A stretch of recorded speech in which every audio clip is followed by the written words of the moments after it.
Okay, Assalamualaikum and very good morning. Today, my name is Muhammad Ahmad Fadli bin Mansur and my partner is Zulkarnain bin Muhammad.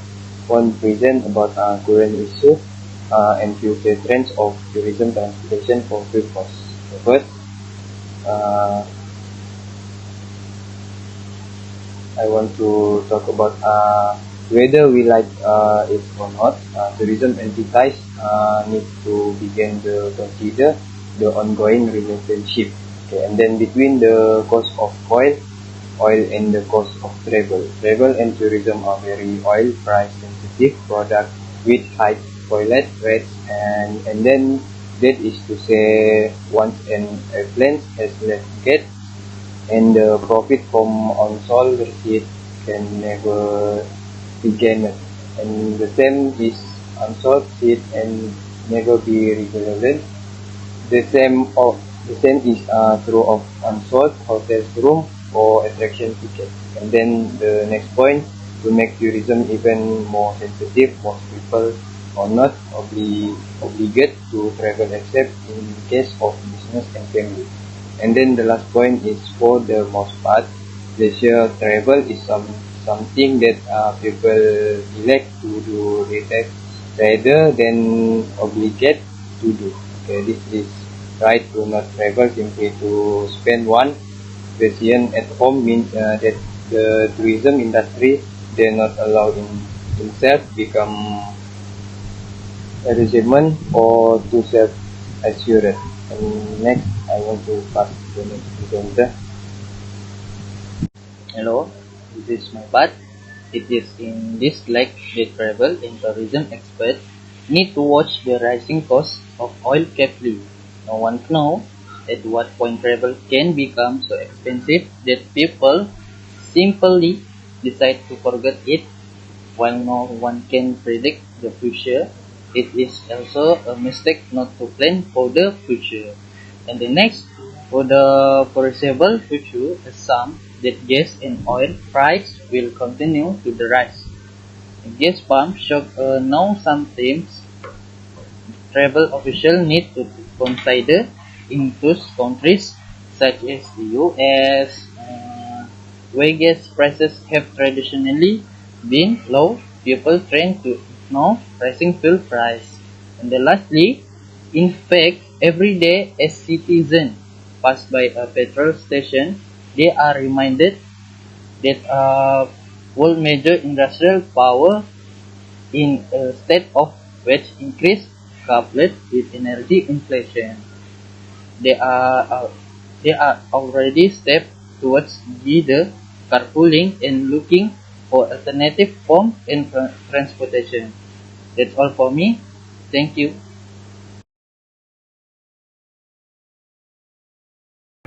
Hello, my name is Mick Brendan Wu and I'm from DOP 2B. Today I'm going to present about environmental impact.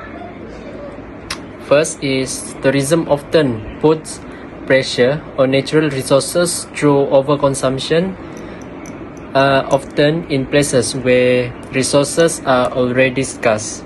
And this is tourism puts enormous stress on local land use and can lead to soil erosion, increased pollution, natural habitat loss, and more pressure on endangered species. Second is increase in population and increasing the number of tourist arrivals. Due to increase in population and the increasing number of tourist arrival, as well rapid tourism development activities. All these have impact the environmental sustainability, cause seawater pollution, coastal erosion and deposition, which would eventually require a lot of expense for the collection. And for the third point, tourism industry effect positively on the economy. Beside it, can increase in foreign exchange earning. Means that many people will ask, is this environmental impact bad or good news for Malay? We know that tourism tourism plays an important role for Malaysian, and tourism industry affect positively on the economy. Besides, it can increase in foreign exchange earning, would help promote new investment in country, and it can increase the employment opportunities. And not just that, by exchange earning also can develop more building in this country.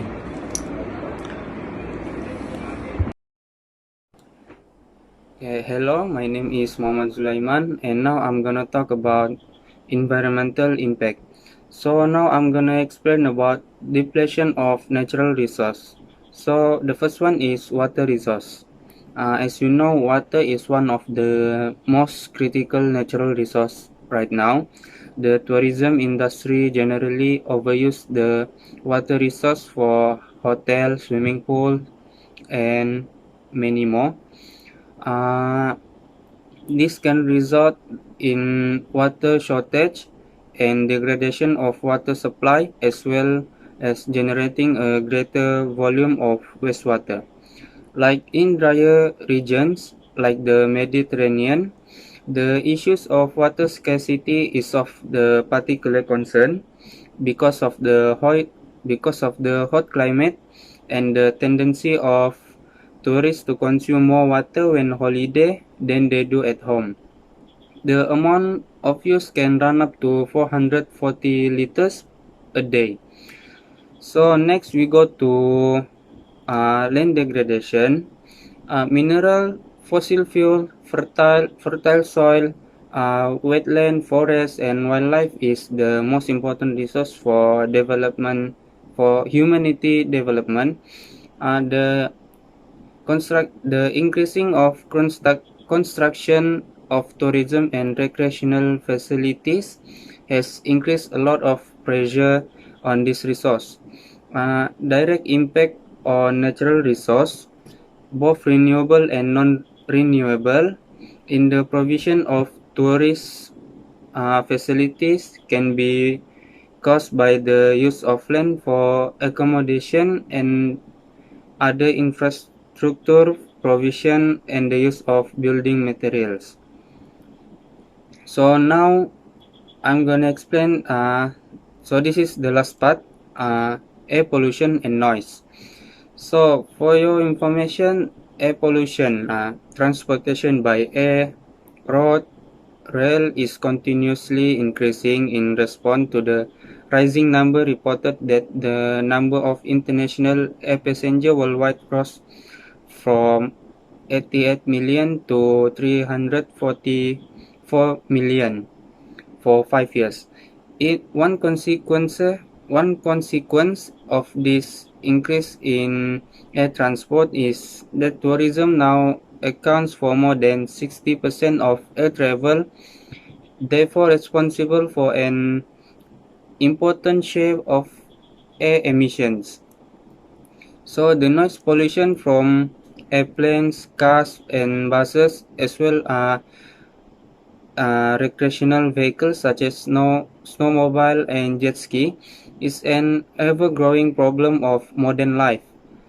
In addition to causing annoyance, stress, and even hearing loss for human, it causes distress to wildlife, especially in sensitive area. For instance, noise generated by snowmobile can cause animal to alter their natural activity patterns. So that's all. I'm gonna pass to the next presenter. Thank you. Hi, Assalamualaikum. My name is Muhammad Zaid bin Azizan. So my part is in changing with iaitu perubahan cuaca. The increase of temperature and rainfall and the melting of glacier and changing the atmosphere condition. The flora and the fauna of the air, but not only. According to the scientists, the winter tourism will also change. So dia adalah perubahan cuaca ataupun peningkatan suhu. Dia apabila ada perubahan cuaca ni ataupun peningkatan suhu, dia akan mengubah keadaan atmosfera dan flora dan fauna. Contohnya satu tempat tu dia adalah tempat tarikan pelancong yang sangat cantik apabila cuaca dia cerah ataupun sunny, seperti taman bunga ataupun apa-apa je lah kan. So tiba-tiba berlaku hujan ataupun musim tengkujuh. So tempat tu dia dah tak jadi cantik dan dia adalah efek disebabkan perubahan cuaca.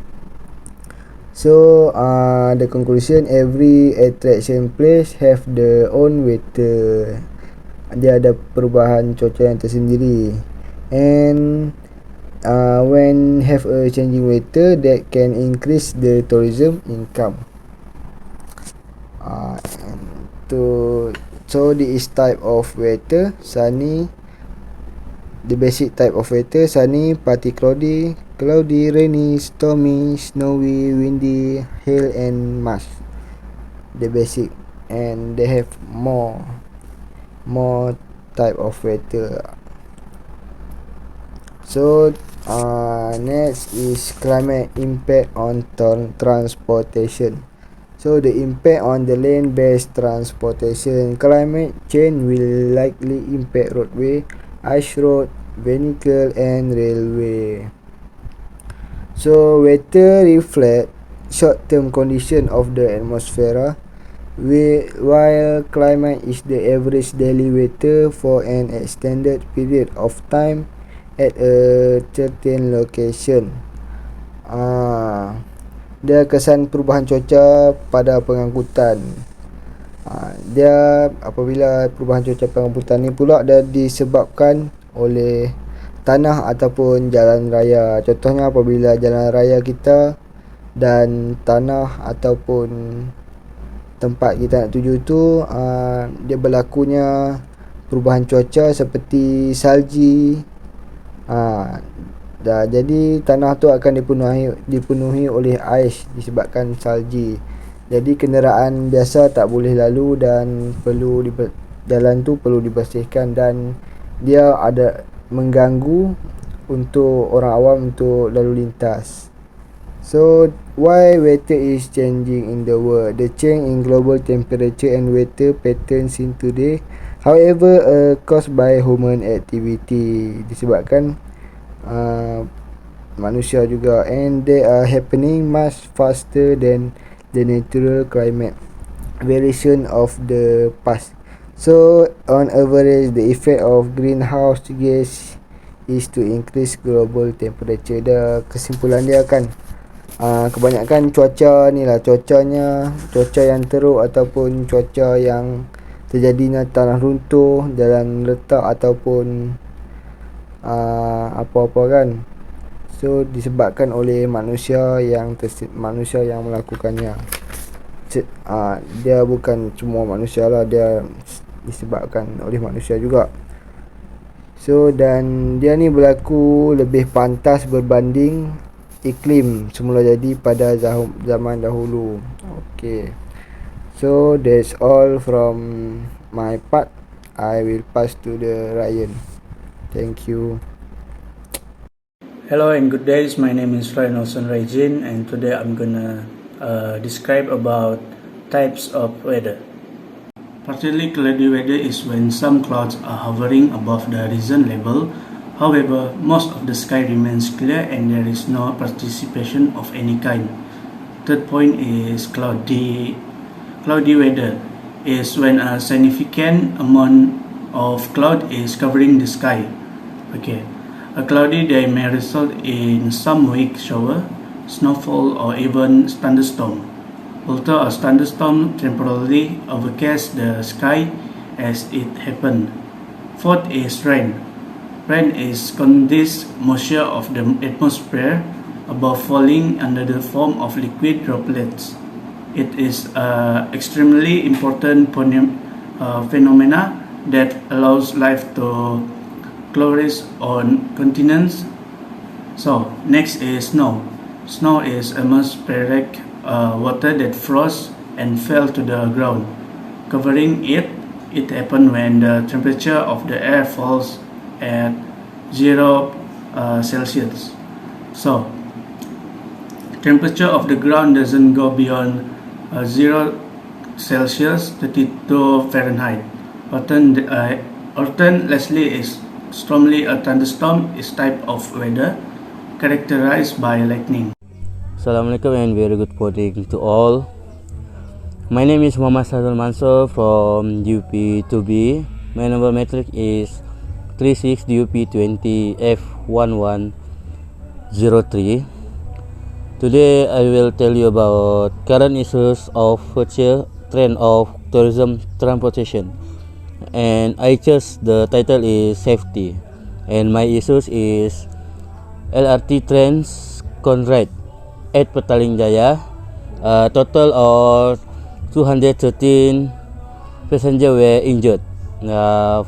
47 of them seriously in an accident involving to like rail transit LRT trans in the capital just now. Another 166 passengers suffered mineral injured, said Dengwengi Police Chief Muhammad Zainal Abdul.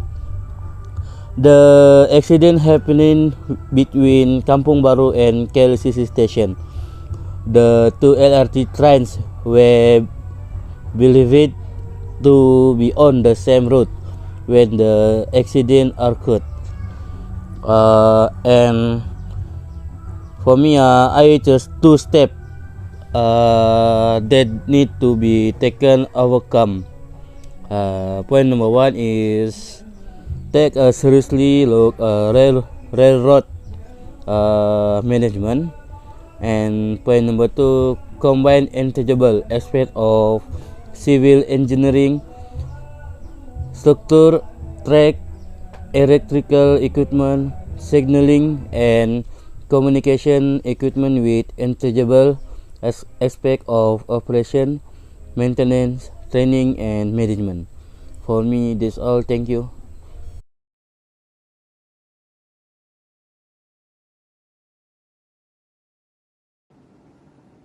Hello, my name is Muhammad Sharul Hakimi. So I will continue to safety. So during the pandemic COVID-19, the economy of the world went down drastically. So the norm of the people changed throughout the country.